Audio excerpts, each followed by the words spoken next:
Assalamualaikum warahmatullahi wabarakatuh. Perkenalkan, nama saya Denis Primenta Koidah dengan NIM 202503021166. Pada kesempatan ini, saya akan mempresentasikan materi mengenai regresi logistik sederhana mata kuliah statistik. Dalam materi ini, saya akan membahas mengenai pengertian, tujuan, asumsi, contoh penerapan, hingga interpretasi hasil analisis regresi logistik sederhana. Yang pertama, ada konsep dan tujuan uji statistik. Regresi logistik sederhana merupakan salah satu metode statistik yang digunakan untuk mengetahui hubungan antara satu variabel bebas dengan satu variabel yang terikat. Keduanya ini memiliki dua kategori atau bersifat dikotomi. Misalnya, seperti sehat atau tidak sehat, lulus atau tidak lulus, lalu ada iya atau tidak. Nah, regresi logistik sederhana ini memprediksi peluang atau probabilitas suatu kejadian. Tujuan utamanya yaitu untuk mengetahui apakah variabel bebas ini memiliki pengaruh yang signifikan terhadap peluang terjadinya suatu kondisi tertentu. Yang kedua, ada jenis data dan asumsi uji.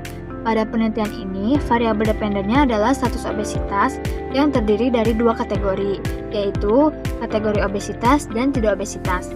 Nah, sedangkan variabel independennya adalah asupan gula harian dalam satuan gram per hari yang bersifat numerik.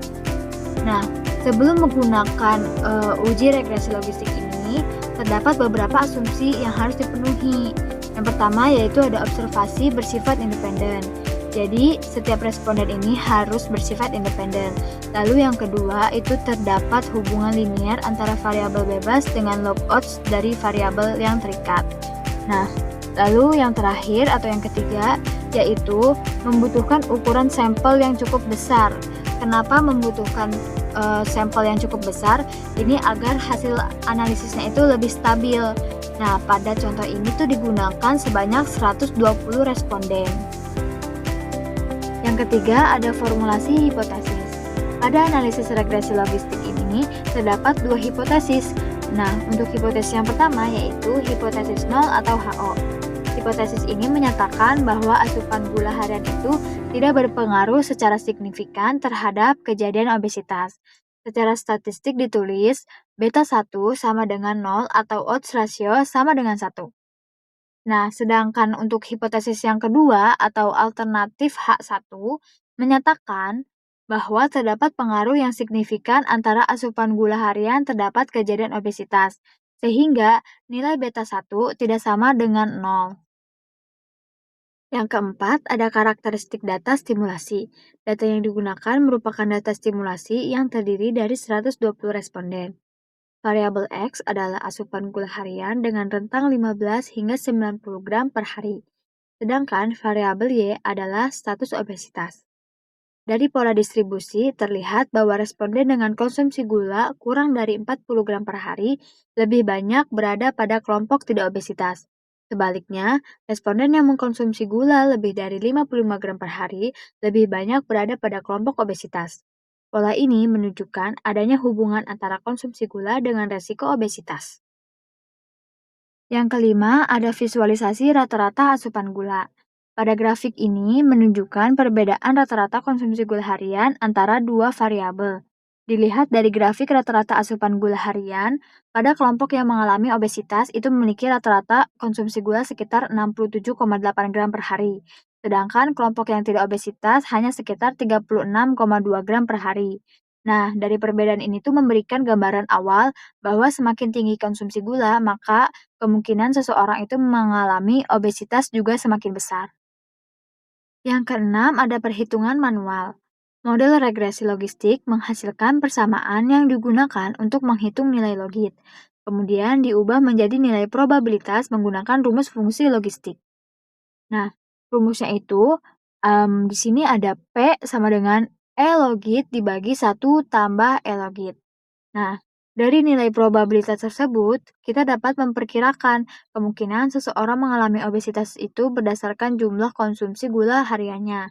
Jadi, nanti hasilnya itu bukan berupa angka biasa, tetapi berupa peluang antara 0 sampai 1. Yang ketujuh, ada hasil statistik keseluruhan. Berdasarkan hasil analisis, diperoleh nilai omnibus test sebesar 0,001, yang berarti lebih kecil dari 0,05. Hal ini menunjukkan bahwa model regresi logistik yang digunakan itu sudah signifikan. Nah, selain itu, tingkat ketepatan klasifikasi model mencapai 86,7%, sehingga model mampu memprediksi status obesitas dengan tingkat akurasi yang cukup tinggi. Nah, untuk nilai R-square sebesar 0,692 menunjukkan bahwa sekitar 69,2% variasi kejadian obesitas itu dapat dijelaskan oleh variabel asupan gula harian. Lalu, sisanya itu dipengaruhi oleh faktor lain. Yang kesembilan ada interpretasi koefisien dan odds ratio. Pada regresi logistik, koefisien menunjukkan arah hubungan antara variabel bebas dan variabel terikat. Jika nilai koefisien bernilai positif, maka semakin tinggi asupan gula akan meningkatkan peluang terjadinya obesitas. Sementara itu, odds ratio digunakan untuk mengetahui seberapa besar peningkatan risiko. Jika odds ratio lebih dari 1, maka setiap peningkatan konsumsi gula akan meningkatkan peluang seseorang mengalami obesitas. Yang terakhir ada kesimpulan. Berdasarkan hasil analisis regresi logistik sederhana, hipotesis 0 ditolak karena nilai P sebesar 0,001 lebih kecil dari 0,05, yang artinya terdapat hubungan yang signifikan antara konsumsi gula harian dengan kejadian obesitas. Semakin tinggi konsumsi gula, maka semakin besar peluang seseorang mengalami obesitas. Oleh karena itu, pengendalian konsumsi gula menjadi salah satu upaya penting dalam mencegah obesitas dan berbagai penyakit yang degeneratif. Demikian presentasi dari saya. Kurang lebihnya mohon maaf. Terima kasih atas perhatiannya. Wassalamualaikum warahmatullahi wabarakatuh.